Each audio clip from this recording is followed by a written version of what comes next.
Minister and reads, on how many occasions has he approved overseas travel for Pansy Wong since the last election? The Honourable Bill English. Mr Speaker, on behalf of the Prime Minister, 11. The last approval was for a ministerial visit to India, which will no longer take place. Speaker, the Honourable Pete Hodgson. How many of these trips were ministerial trips and how many were therefore private? The Honourable Bill English. Mr Speaker, I can't answer that question. Generally, the Prime Minister would be involved with approving ministerial trips. There may be a private trip in it, I'm not sure. The Honourable Pete Hodgson. So I want to... Is this a point of order? It's a point of order. I beg pardon, the Honourable Pete Hodgson, point of order. So can I concede at the outset that you can't require a minister to answer in a certain way? I understand that well. But you have ruled that whereas a primary question must be answered, a secondary or a follow-up question, a supplementary question, may be answered to the best of the minister's ability. My point of order is this, that anyone who has been a minister, and you and I are two of those people, will know that in preparation for this question, that minister would have been told how many trips were ministerial by the ministerial services who advised him. And he has chosen to not know by the time he comes to this House, and sooner or later, sir, that is a disorderly act. Order. I understand the member's point of order because the primary question is very direct, and but I think that I didn't perceive the minister trying not to answer the question. The minister, I think, has told the House, and I'd ask him to correct me if I'm wrong, that to the best of his knowledge they would have been ministerial trips. But if he can help with the answer, I'd appreciate the Honourable Bill English. Yeah, Mr Speaker, the answer to that question is one. One ministerial trip is assuming that I... Could the minister please just clarify the House's clear confusion now? He was saying there was one personal trip among those 11. The Honourable Pete Hodgson, supplementary.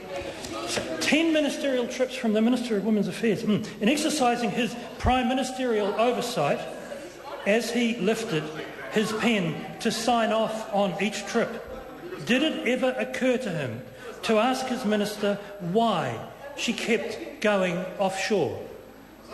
The Honourable Bill English. Well, Mr Speaker, as I understand the process, ministers get approval for a trip that's proposed in some detail, and I'm sure that that's what happened in this case. The Honourable Pete Hodgson. Did it ever occur to him that the Minister of Women's Affairs and Minister of Ethnic Affairs travelling this calendar year to the USA, Hong Kong, China, Australia, China, Japan, and would have been India, would have been a little on the high side? The Honourable Bill English. Well, Mr Speaker, it all depends on your relativities. We could easily go through the list of Labor members travelling. The fact is that among these trips,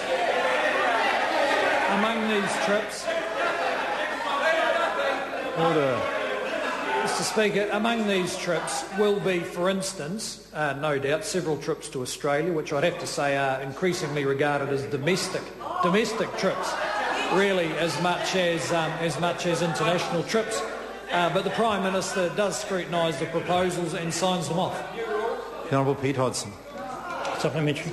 Can I ask the Prime Minister, did he, like many of the rest of us, know or hear rumours that the Honourable Pansy Wong and or her husband were mixing private business with public travel, or was he completely and utterly unaware?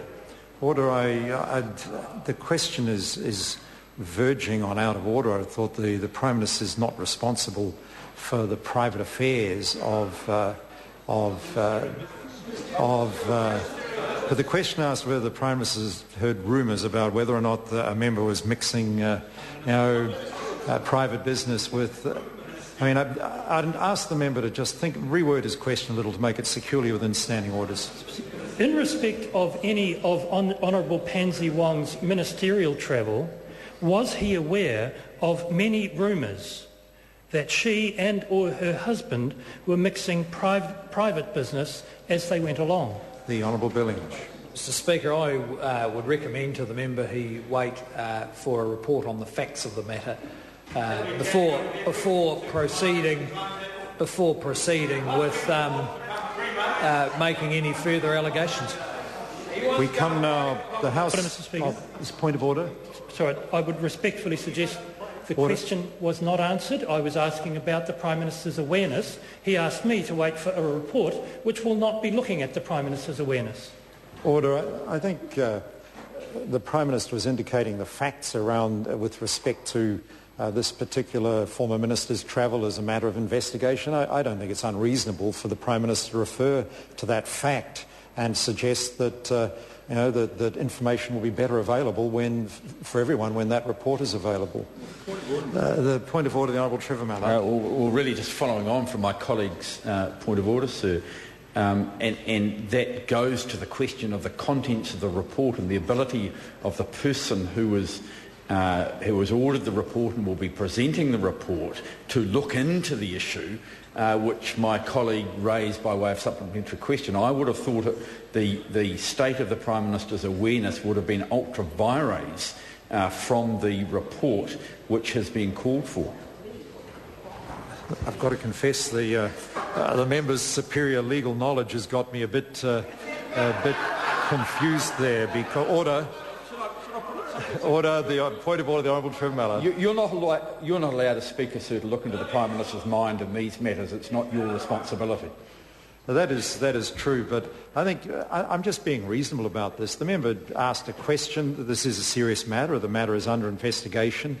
The Honourable Bill English, on behalf of the Prime Minister, suggested that with respect to some of the detail of these issues, that more information will be available, and that I think indicating he didn't necessarily have sufficient information himself to give a fuller answer, and that's not unreasonable. I'm just suggesting to the House that's not unreasonable given that the matter is being looked into, because in this House, ministers have to respond to what they're responsible for, and they're not responsible for digging into private affairs of members. That is very clear, and I think this is something that the Minister, I believe the Minister's answer was reasonable.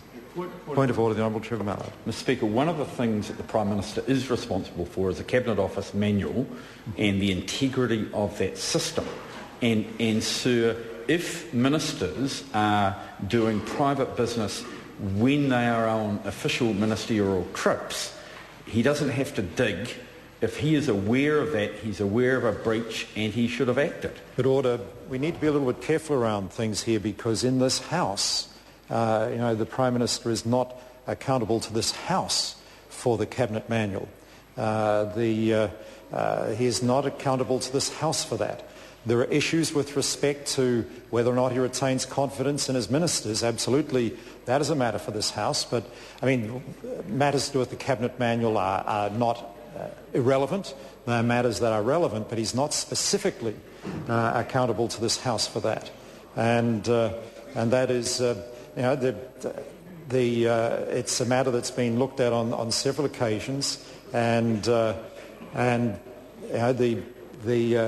Prime Minister is accountable to this House for whether or not he has confidence in his ministers, and certainly issues to do with the Cabinet Manual can impact on that. But I think, I just come back to what's reasonable about the question asked.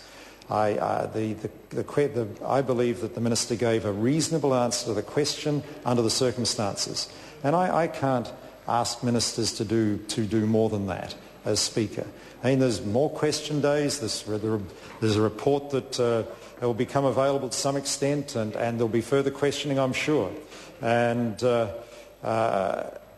I believe that I've ruled in a reasonable way on the matter. Point of order, the Honourable Trevor. Mr Speaker, I think what I'm going to do is ask you to come back with a considered ruling after looking at the ruling you just made. Repeatedly in this House, Prime Ministers have been asked about matters to do with the operation of the Cabinet Office manual, including as a primary question. Order. I've heard the member, and I've extended some courtesy to him around this question. I repeat what I've said, though. The Prime Minister in this House is accountable for his confidence in his ministers. The details of how they behave with respect to the Cabinet Manual is a matter that can affect his confidence in ministers, but he's accountable to this House for his confidence in his ministers.